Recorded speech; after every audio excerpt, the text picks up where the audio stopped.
This is The Follow Through, a podcast series presented by the Free Relief Golf Podcast. Thank you for subscribing to this bonus content and welcome to #Team Freddie. It's great to have you here supporting my journey and I hope you enjoy following along as I document my golfing progress throughout the competitive season. Without much further ado, let's give you what you came here for.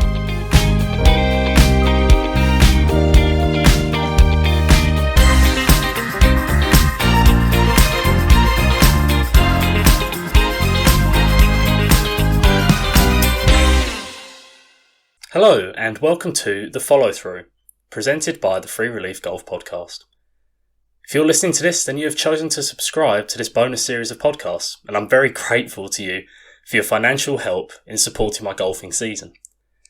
So thank you very much, and please allow me to outline what you can expect for your hard-earned money. The Follow Through is going to be a season-long series following my golfing progress as I travel around and play in these elite amateur tournaments. I will continue to report on the cost and logistical aspect in the regular podcast, but this bonus series will focus solely on my game and prospects. So why am I doing this? Well, social media is filled, in my opinion, with elite amateur and professional golfers making the same old statuses. For example, not the result we were looking for this week, can feel the progress though, so on to the next one, trending in the right direction, good things right around the corner, just got to keep grinding, etc, etc. Sound familiar? Well, for me, it's all too familiar and quite boring, really. And to be fair, there will be an element of those philosophical takes in this podcast, but I know that you want to see the reality of the elite amateur golfer life, because most of the time that's what I'm also searching for too. The hidden stories that all these golfers don't want to share, perhaps out of personal pride and maybe ego. However, whatever their reason, luckily for you, I'm pretty thick-skinned and am aware that my negative days are all part of the experience and the overall fabric of my story. No one has a career that's plain sailing, and mine is no exception. So I'm determined for the follow-through to detail my season, warts and all. I'm going to be telling you what's actually going on with my game, not just what I want you and others to hear. This series will document the uncensored thoughts and feelings as they happen before, during and after the tournament. In a world of airbrushing and damaging perfectionism, allow me to share my journey with you so you can experience the true reality of how it feels to grind and compete throughout a full-time amateur golfing schedule. With all that being said, let's get on with it. Let's start with my thoughts after my practice round on the eve of the tournament at Craigmillar Park.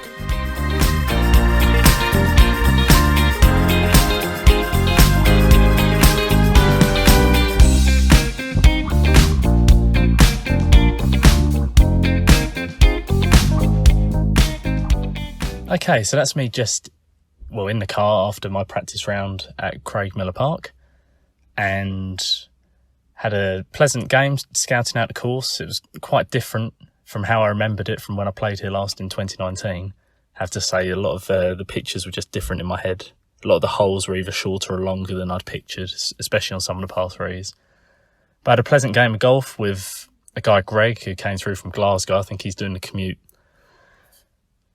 He's doing the commute to Edinburgh and back to Glasgow tonight, and then doing it again in the morning. He's teeing off at 8:30. I'm at 7:27, which is a brutal tee time, but I'm very glad that I'll be staying in Edinburgh with my friend Andy. He's got me the sofa, and I did bring the airbed that I was going to stay in, but I've just realised that I've forgotten it, so that is irritating because my airbed is brilliant. It pumps up electronically, and oh well, tonight we're sleeping on a sofa, I suppose. So not ideal preparation for a 7:30 in the morning start, but we'll be okay. We'll stick some Masters on and that'll be pleasant viewing. Maybe just chill out, have some dinner, and I'm looking forward to sitting down because the course is, I remember it being hilly, but oh my God, it's just hillier than I even remembered. There's some big pushes, and to be fair, Greg was carrying his bag. I don't know how he survived that because I was pushing my trolley. And I suppose up the hills that can be a killer compared to walking, but going down the hills it helps, so maybe it all evens out. But interesting looking ahead to try and do 36 here tomorrow. I've done plenty of gym work over the winter season, and I feel fitter than probably ever before. maybe not cardio fitter, but certainly stronger. And I'm hoping that comes to the fore tomorrow when I'm actually looking at walking up and down those hills for 36 holes. And so hopefully we have the stamina to make it through, because it's going to be hard enough making correct decisions off tees, as I've just been realising by going through the course. So the course itself, Craigmillar Park, if you've never been here, it's in Edinburgh. It's a parkland course. I'm looking out my car window right now and I can see Arthur's Seat. So it is bang in the middle of Edinburgh. It's got some great views when you get to the tops of those hills. And it's got a variety of holes, to be fair. It's a short course, but, the holes that go up the hill play longer, and it's definitely not a given. The greens are way slopier than I remember. And to be fair, they're better than I remember because, well, as I've probably just explained in the introduction, this is a Scottish Golf Order of Merit event, the first one of the season, the curtain raiser for male amateurs. And normally in the field, a lot of the top amateurs will give this a skip because the greens are normally not in the best of shape, because it's a parkland course, you're just out of winter, and they can be soft, they can be bumpy, and I think it can get on people's nerves. But having just walked around that, greens were looking really good. They were looking pretty smooth, and they were way slopier than I remember. A lot of greens that slope from front to back as well, so you're expecting a soft bounce given that it's April in Scotland, but the first bounce was always quite big when landing it onto those greens. That's something I'm going to have to consider tomorrow, especially if there's front flags. I'm guessing we're just going to have to accept that we go middle of the green there and have a longer look at birdie than perhaps we want, but it's just a sensible shot. But yeah, the course is looking good. I think me and Greg were talking, we were saying that we're hoping that it's pick and place, and it should be pick and place because some of the fairways are a bit scraggy, and when you go in the rough, it's fairly lush. It's not that long. You can find your ball easy enough, but it is picking up mud, and especially when you get round the greens, you get some muddy lies, which can be tricky to chip off, especially if you're trying to use your bounce opening that club face. So that's something we're going to have to watch out for tomorrow. We're probably going to have to hit a few more straighter face chip shots just to make sure of the contact, but a lot of the greens we found as well are a bit elevated, so it's not the case of you can just chip it down and run it up. You kind of have to get some height on it and land it and actually play a proper pitch shot rather than a chip in a lot of instances. So I think definitely decided that just hitting the greens in the middle of the greens will be far easier than missing the greens tomorrow, so we'll do our best to do that.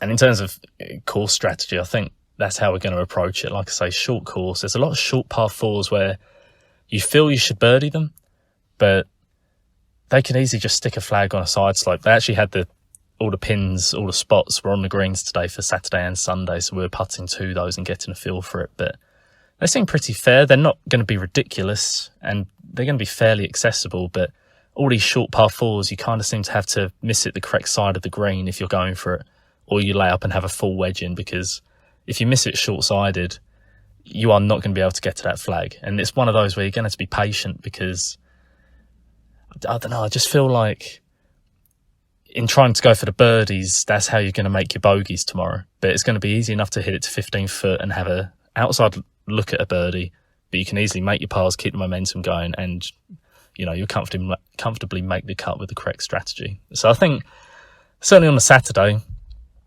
as opposed to the Sunday where it's getting a bit more heat of the battle, I'm going to be looking to hit some irons off tees on short par fours between 260, 290 yards. I'll be looking to leave myself kind of full of wedges, or at least wedges where I can get a bit more spin rather than having those scraggly chip and pitch shots from around the greens in those rough lies as I described earlier. I just don't think that's going to be a sustainable way of playing. I think it's going to be quite stressful. So I think just full iron shots, full wedges where I can manage it, and give myself some looks at birdie, but just be patient and accept pars, even if it feels like I should be making birdie. I'm not sure if it's coming across in terms of how I'm feeling about it tomorrow, but I'm feeling pretty confident about my game. I've put in plenty of practice, certainly over the winter. I said I've been in the gym, but I've also been hitting a lot of golf balls on TrackMan, getting pretty dialed in with the distances. That's probably something that is going to be interesting to see. This is my first competition of the year, 72-holer anyway, where it's at a foreign course with a lot of undulation up and down. I mean, there's some holes out there today which are playing 20 yards downhill. 22 yards, 16 yards uphill. So there's a lot of adjustment in terms of clubbing, and then you've got the wind. I think the wind's scheduled to be about 10 to 12 mile an hour tomorrow, so it's going to be there. It's going to be a factor. And yeah, so clubbing's going to be interesting because I feel pretty dialed in my distances, but I'm also getting used to them. I've pretty much added 10 yards onto every club in my bag, and that's not an exaggeration. That's pretty fair to say in terms of carry distance. And I'm just adjusting for that, but there's going to be a lot of adjustment with side hill lies, uphill lies, downhill lies. I've just got to be wary of that and maybe accept that middle of the green is going to be absolutely fine and just allow for any deviations that may go long or short just as a result of getting used to my new distances, I suppose. I'm feeling okay. We went in after the round, me and Greg, we had some food. I've just been on the putting green. I had an hour of practice, just doing some block drills, just refining it, making myself feel good for tomorrow. I think there's an element of nerves. I guess that's the negative way of looking at it. It could be seen as energy, if you want to have the positive. I've got a lot of energy flowing. I'm just really interested to see. I feel like my game's progressed, and now I'm really interested to see how it stands up to the test. And I think there's a bit of apprehension involved in that. But also, it's excitement because I want to go out there and compete, and I feel like I'm good enough to do it now. And if I don't, that's okay. There'll be another tournament, but I feel like I'm ready for it. And if I'm not, then it's just a bit of pre-season rust. So it's like a free shot at a bit of glory. But, in terms of what this week could look like, the field is 72 players. The field is pretty strong as well, and the cut is 40 in ties. So I'm definitely looking at making the cut and checking out the prize vouchers. You make your money back if you come in the top 10. There's no reason, if I play to my potential, I could make the top 10. But I'm aware that, and maybe this is where the apprehension kicks in, I'm aware that you can play to your potential all you want in practice, but when it's under the gun and everything's a little bit more tense and you're warming up into it, I'm going to be teeing off 7:30 in the morning. It's not going to be as easy as just rocking up for a bounce game in the afternoon with your friends and you go shoot a few under par. It's just not going to be as easy as that. Doesn't mean I'm not capable of it, but I'm aware that there's going to be some moments tomorrow where it's going to test my resilience, and I've just got to be ready for it. So in terms of a productive result, top 10, my God, I would snap your hand off for it right now, because that would mean I've played some very good golf. I think when I played here last in 2019, I shot 6 over, 4 over, and I just got to +1 at that point. So, it's a different vibe to the kind of player that I was then. And with the game plan that I've come up with, I'm feeling like 3 under's a good number. If I could try and shoot 3 under every round and get to a 12 under total, that would be a serious number for people to go out and beat. And that's what I'll be aiming for. Whether I can achieve it or not is another thing, but we'll come back to that. We'll learn from that.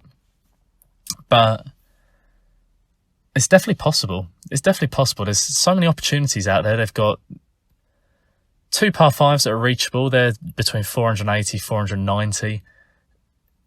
They've got a lot of short par 4s, as I said earlier. It's the par 3s that are stern tests. You've got a par 3 to the 7th that's a 200-yard par 3 where you've just got to hit the middle of the green.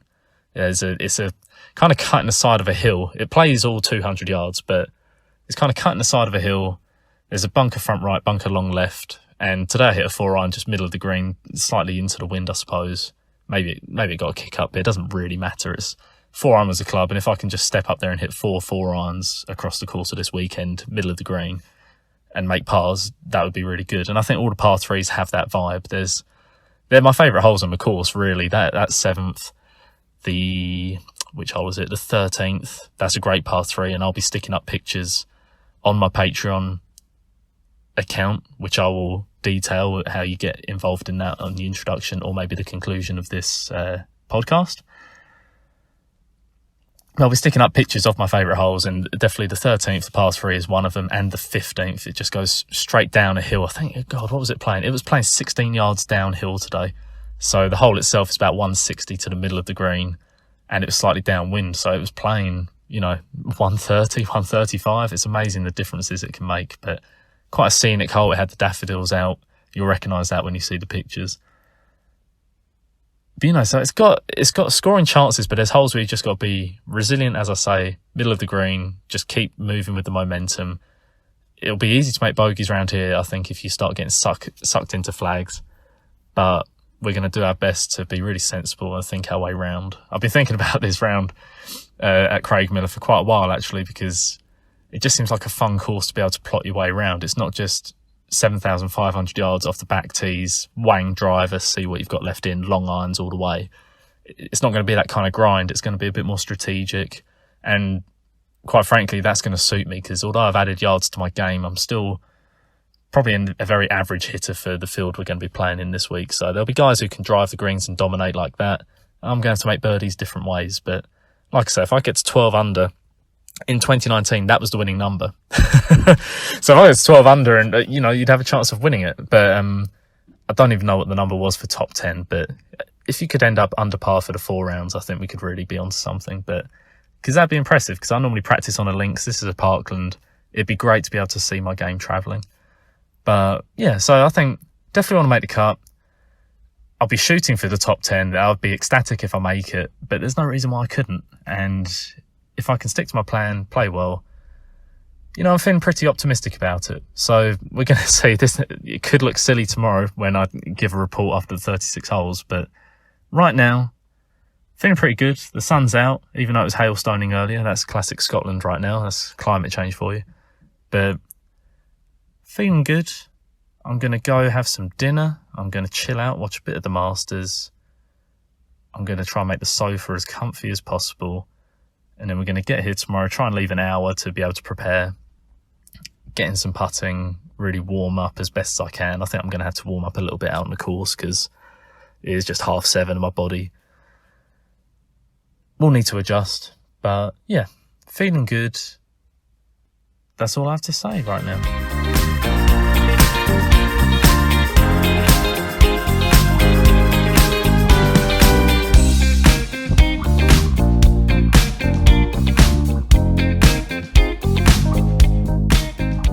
Okay, we're in the car. This is at the end of day 1 of the Craigmillar Open, and sadly, it is going to be my last day of the Craigmillar Open, I think. Not going to make it today too. It feels right now like I'm going to miss the cut by a few shots. It's a weird feeling because actually I don't feel that sad about it. You recall from yesterday, my goal was to have a good attitude throughout the day, just stay level, stay patient. There were going to be a lot of opportunities and there were going to be some holes where you really had to knuckle down and do well. And in the first round today, I really did that. I ground it out well. I made some mistakes, which I guess I could put down to it not being my home course and just missing in some spots. But overall, I played really well. And even in the afternoon round, and I'll go into the specifics, don't worry. But even in the afternoon round, I played absolutely fine. And just one of those rounds where there wasn't momentum, but a few weird things then happened as well. And we dealt with it really well. I'm proud of that. But I think maybe it just wasn't my day today. And that's, I feel like I should be more sad. I feel like I should be more sad with the score that I shot. So it's a par 70 round Craigmillar Park. And it was set up for a championship. A lot of the pins were kind of tucked on slopes, but gettable because a lot of the times you're hitting low irons and wedges into those par 4s, like I said yesterday. Some of the par 3s, you got longer clubs, but the way the wind was today, actually the par 3s played quite short. But we'll get into that. So par 70 at Craigmillar. This morning I shot 72, 2 over par. And that was, long story short, that was with a double at the last, which was obviously disappointing, but I really felt good about my game and I felt I could go out there in the afternoon, even though the wind was slightly up. It maybe got to between 10 and 12 miles per hour at its peak today. We were playing at 7:30 in the morning and it never really got much worse than that, but it was never dead calm. There was always some wind to factor in, but so in the afternoon, I felt really good about my game. I felt, okay, I've made a mistake at 18 in the morning, but I'll go out there this afternoon and we'll get it. And it's not a course that you can force it on. And to be fair, I stuck to my game plan the whole way through for all 36 holes. So I'm really pleased about that. That's something I'm going to take forward with me.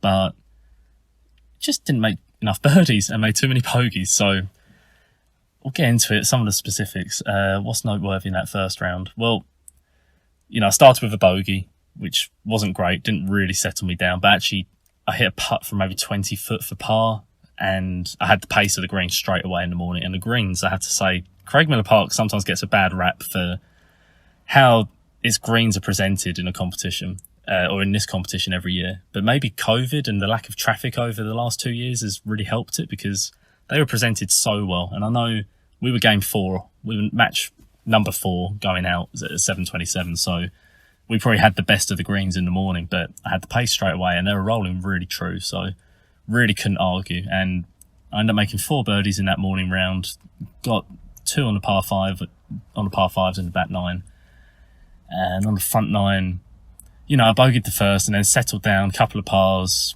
at some easier holes, and then so 2 and 3 are really short par 4s that you'd consider birdie chances, but 2 is playing uphill and into the wind today, so I hit hybrid and laid up and still had like a 60-yard shot left in, but made par there. The third was reachable with a 3-iron, but I just leaked it a bit right, just where I was warming up, I suppose, and made a par there. And then ground out good pars at 4 and 5, and then birdied 6, which was excellent. That's a short par 4. Made a nice putt there, and we were just sauntering along level par. 7 was playing 206 yards today, par 3, slightly into the wind, and for me that was just a 4-iron kind of short front middle of the green.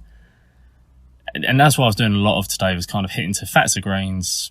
I could be patient with 2 putts from distance with the long irons, and then try and make the most of it when I had wedges, once I was warmed up for sure.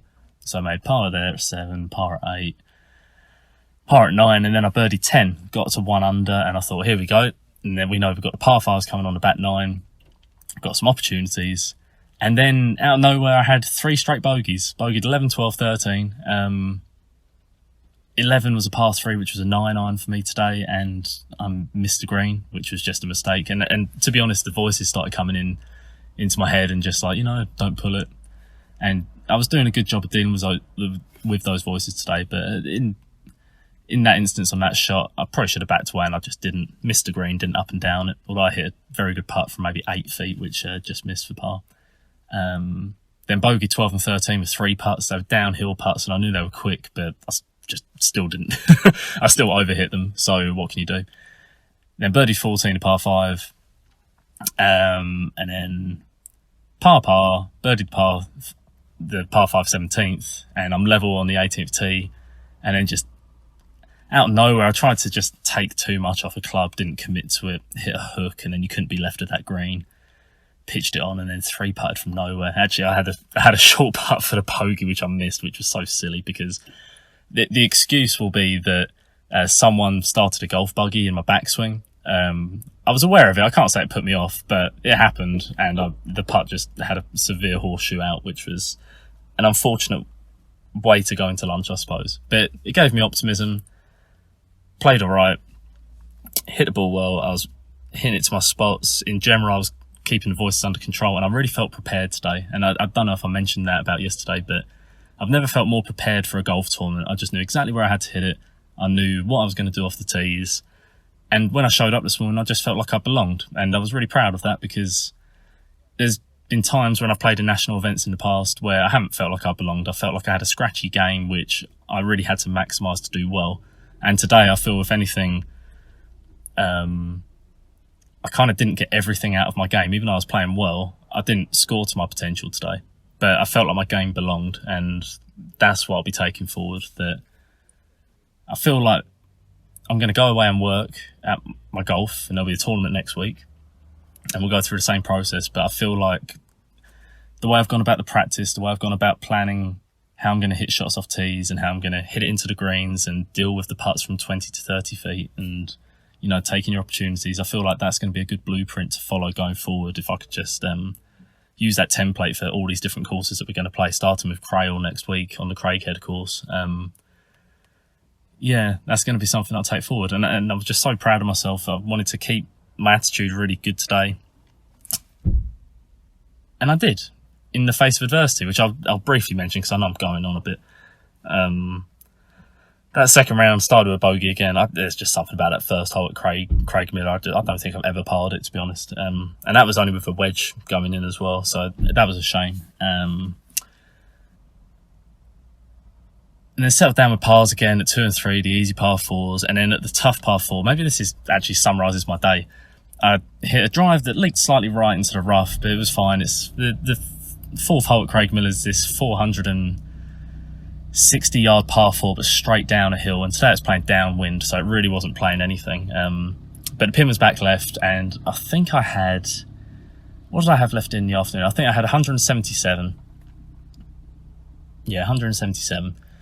Slightly down, it's out the rough, but normally my 7-iron flies in the low 150s, and I thought, okay, if I can get this landing middle of the green, we've got run out like 190 to the back.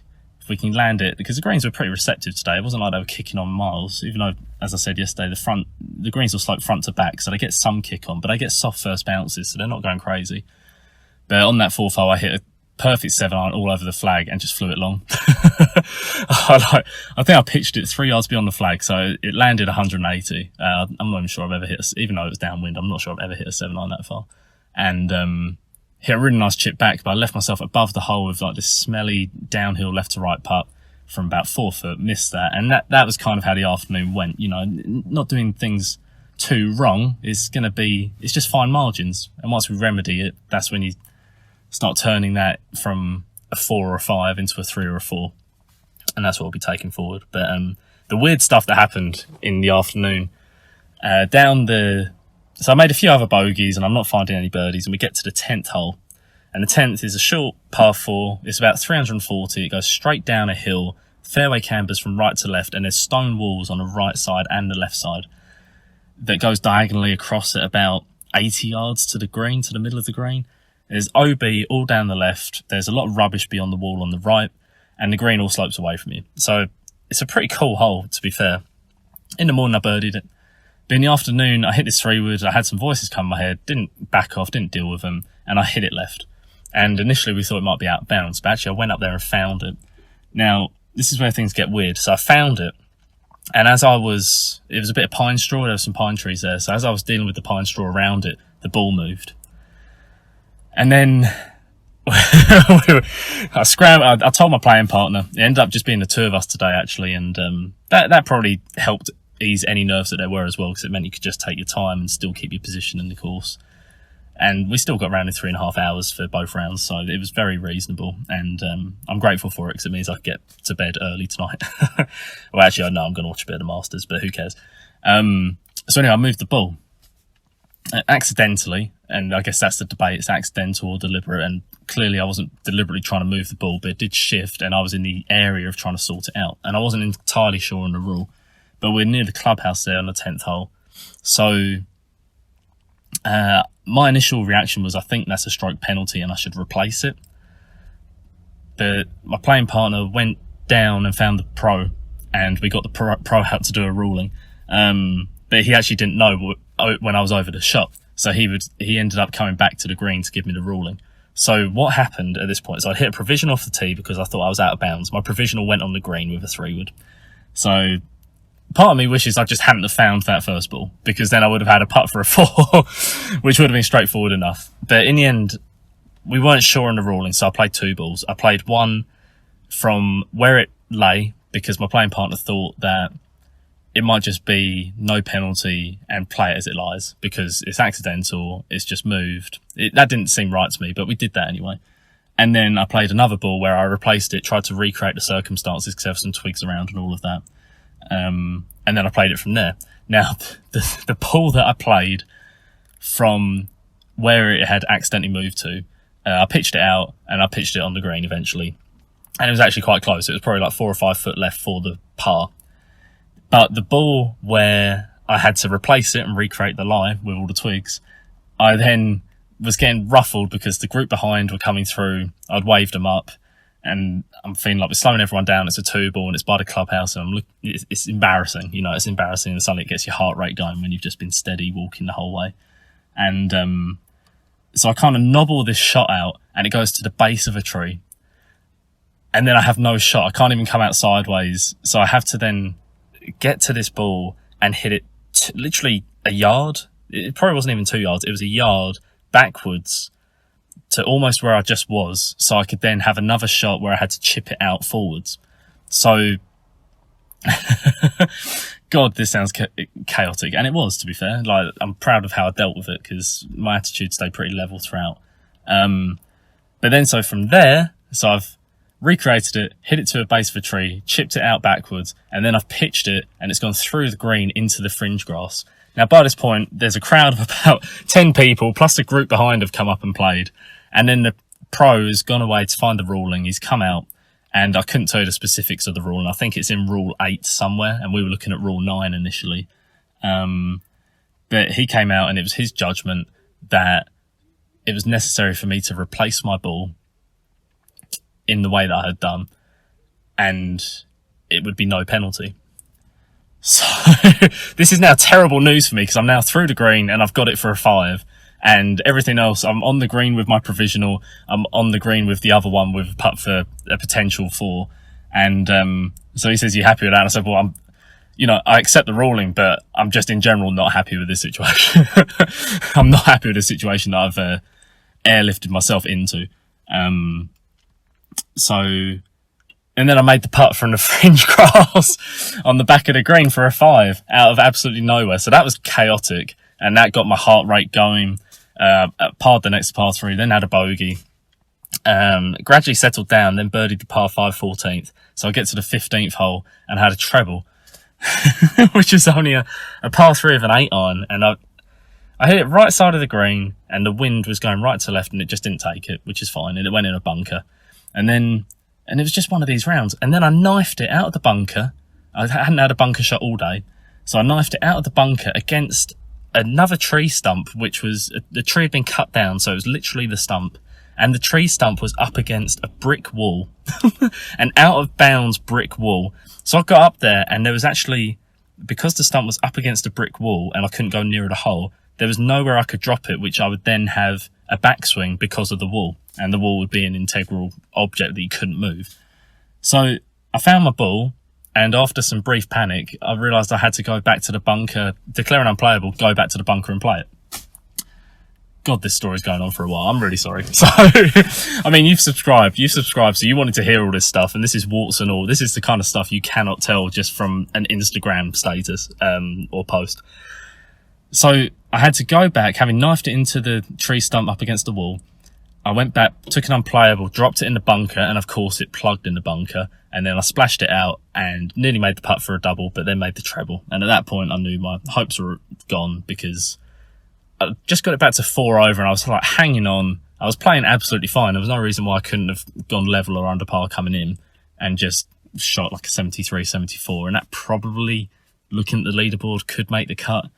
But yeah, so I made a treble out of nowhere and then made really good pars coming in and ended up shooting 77. So when I said at the beginning of this, I bet you didn't realise that when I said 72, 77, that all of that had happened. So that's the report for today. I'm actually feeling a lot better about it, having spoken out loud. It's almost like being on a chaise longue with a with a psychiatrist trying to figure myself out. But yeah, an interesting day at Craigmillar Park. The people were great. We had a lovely lunch. Ended up having an hour and a half for lunch just because we were a 2-ball and flew around in the morning. It was a good time. All the people looked after us. Everyone was friendly. There were volunteers doing the scoring and some spotting out where there were blind tee shots. It's been a pleasure to be part of.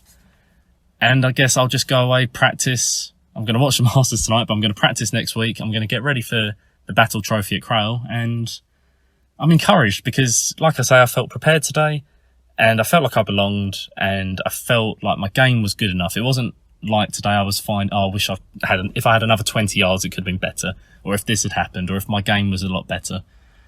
I feel like my game's good enough. Now I've just got to go out there and just do it. It's as easy as that, isn't it? It's just making more birdie putts and more par putts, and suddenly you shoot different scores. That's how easy golf is. So that's enough of a long rambling rant. That was my day one at Craigmillar Park in 2022. And I guess the next time you hear me, I'll be doing my reflection, seeing if I feel any differently about this after it's not even red mist, after just the haze has descended. or the haze, after just the haze has ascended and I'm out of the heat of competition. So thanks for listening.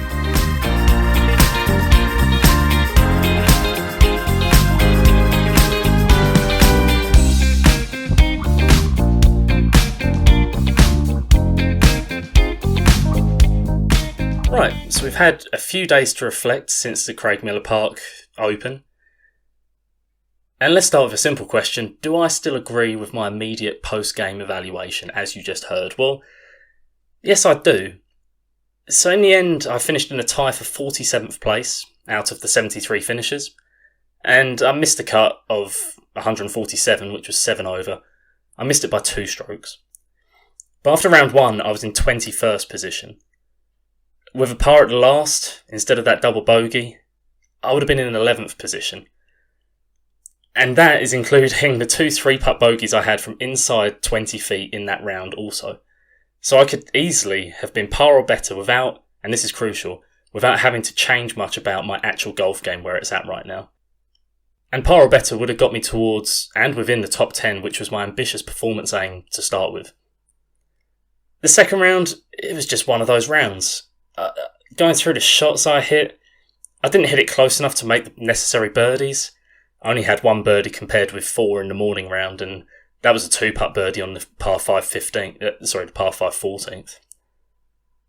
Despite this, I probably still should have made the cut, and in the end, the treble on 15 was the killer blow. But I've had a few of those recently in general play rounds too, where I've had a good score going and just had something unfortunate happen at the end of the round. So it all just feels like early season rust, which will hopefully only dissipate with time. So I'm looking forward to it dissipating very much. What have I learnt, and how am I going to build upon this performance moving forward? Well, it's worth noting for sure that the winning score in the end was 11 under over 4 rounds. And the guy who won it, I think he shot 63, 66 on the weekend. So that was some serious scoring from him to come from behind to win.